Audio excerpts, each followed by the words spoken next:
here and look at it. So these are my speaking notes. And over here is my visual aid.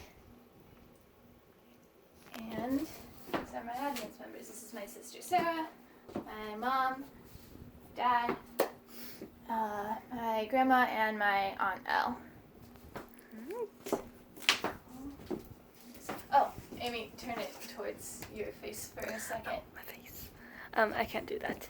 You can't? You just turn the camera around. Or do that. That's my videographer. The turn camera thing around doesn't work when you're in video. He meant physically. Okay, moving on to the speech. Yes. Amy, can you look? Who's that? Okay.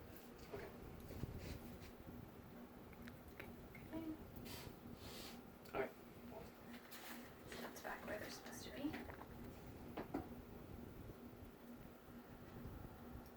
Okay, he's muted. That's fine. Are they all ready? Okay. Looks okay. Yep, everyone's muted. Okay. I turned 18 years old yesterday, which among other things means I can vote in the next election. So that's pretty cool. But in 48 states in the US, a lot of people are not able to vote who otherwise would be eligible because of our policies regarding felon disenfranchisement. Meaning that when people get arrested and convicted for felonies, they lose their right to vote. Sometimes for the duration of their sentence, sometimes for longer than that, depending on the state, which I will get into more detail about later.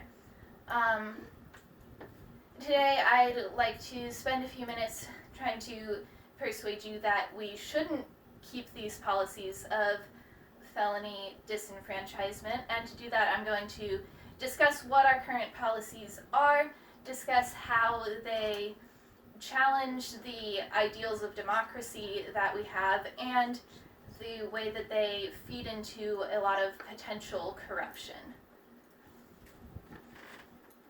So, to start with, only 2 states in the United States do not disenfranchise felons at all. Those states are Maine and Vermont.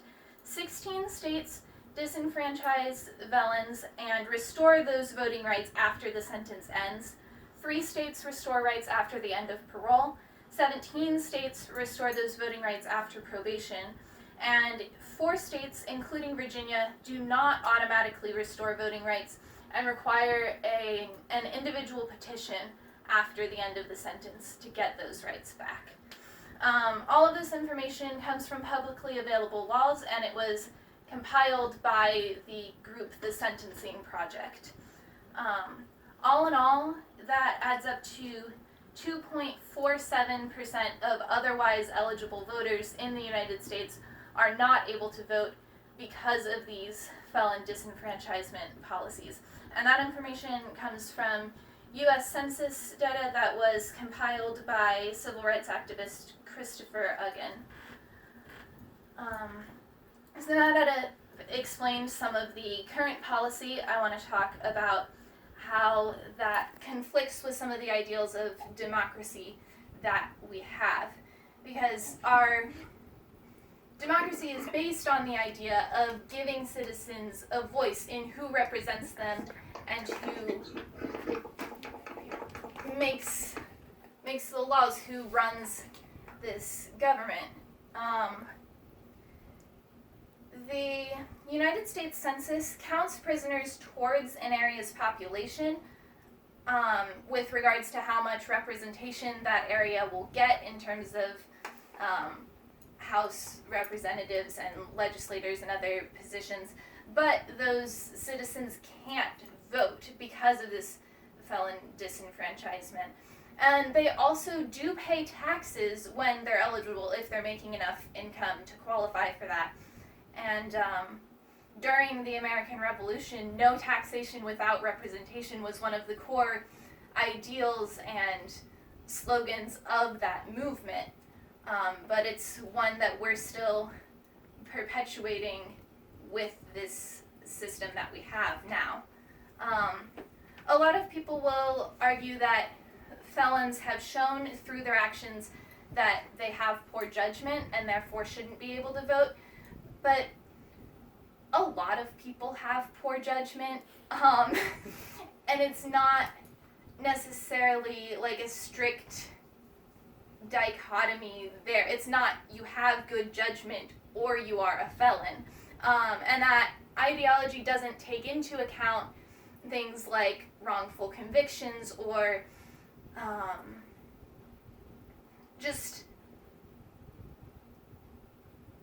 I'm sorry, excuse me, I lost my space. But yeah, there's wrongful convictions, there are mistakes that happen in that system. You can't automatically decide every felon has poor judgment. And also, our voting rights don't just apply to the people that you like and the people that you think will make good decisions. We can't limit it like that because it is for everyone. And that argument of having poor judgment was routinely used in past instances of voter suppression and discrimination. We've argued that black citizens are inferior and less intelligent than white voters, and we've argued that women don't have the capacity to be able to judge that and vote in the past.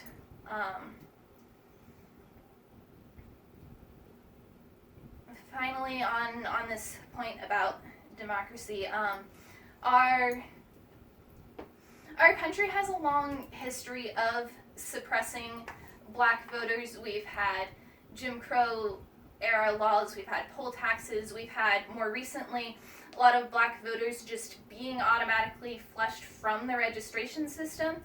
And this policy of felon disenfranchisement also perpetuates that, because according to the NAACP fact sheet, black citizens are 5 times more likely to be arrested and convicted for anything than white citizens are. So this issue is disproportionately affecting black citizens, which again, we have a long history of. A lot of sources cover that history. One that I found particularly helpful was an article published in the Michigan Journal of Race and Law. And this visual aid here shows rates of usage of marijuana between black and white citizens, and then the rates of arrest, which you can see are wildly disproportionate to that. That's just a small-scale representation of this larger issue that affects a lot of crimes and a lot of convictions. So now that I've talked about that point on democracy, I'm moving on to my final point, which is that in a system where by convicting citizens you can remove their right to vote, you are feeding into and promoting a system that encourages corruption among the government. If you know that you can take away someone's right to vote like that, that gives a huge incentive to criminalize any of your political opponents. And while that may not be happening overtly, it does happen in this country. And again, this is a system largely born out of racism. Again, black citizens are disproportionately affected by this, which means if you can arrest a huge number of black citizens and then take away that right to vote, you have a much stronger chance of upholding more racist policies that otherwise they would have a chance to oppose and to hold themselves up against. And in fact, the whole system of felon disenfranchisement was born out of a desire to suppress black votes. In the Jim Crow era, in Reconstruction, different people were trying to convict black people specifically to keep them out of the polls. So, to conclude, in the United States, only 2 states do not remove the right of felons to vote in some capacity. And because that policy both challenges our ideals of democracy and feeds into a lot of potential corruption, I advocate that we abolish that policy and allow prisoners to vote during and after their sentence. If we want to hold ourselves up as this country where we're free and everyone has a voice, then we have to let everyone have a voice. Thank you.